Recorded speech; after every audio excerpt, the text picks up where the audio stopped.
نبی صلی اللہ علیہ وسلم نے فرمایا، تم سے پہلے لوگوں میں سے ایک شخص تھا، اس نے 99 قتل کیے، پھر اس نے زمین پر بسنے والوں میں سے سب سے بڑے عالم کے بارے میں پوچھا کہ وہ کون ہے۔ اسے ایک راہب کا پتہ بتایا گیا۔ وہ اس کے پاس آیا اور پوچھا کہ اس نے 99 قتل کیے ہیں، کیا اس کے لیے توبہ کی کوئی سبیل ہے؟ اس نے کہا نہیں، تو اس نے اسے بھی قتل کر دیا اور اس کے قتل سے 100 قتل پورے کر لیے۔ اس نے پھر اہل زمین میں سب سے بڑے عالم کے بارے میں دریافت کیا۔ اسے ایک عالم کا پتہ بتایا گیا، تو اس نے جا کر کہا اس نے 100 قتل کیے ہیں، کیا اس کے لیے توبہ کا امکان ہے؟ اس عالم نے کہا کہ ہاں، اس کے اور توبہ کے درمیان کون حائل ہو سکتا ہے؟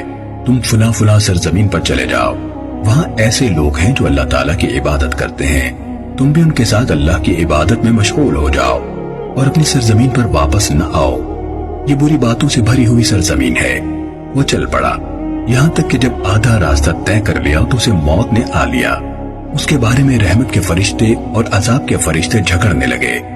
رحمت کے فرشتوں نے کہا یہ شخص توبہ کرتا ہوا اپنے دل کو اللہ کی طرف متوجہ کر کے آیا تھا، اور عذاب کے فرشتوں نے کہا اس نے کبھی نیکی کا کوئی کام نہیں کیا۔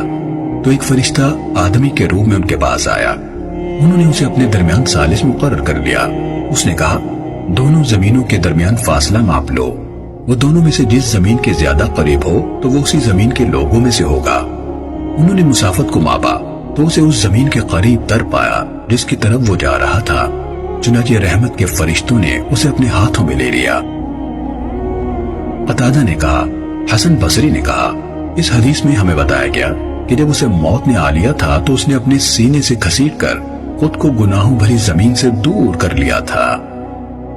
صحیح مسلم حدیث نمبر 7008۔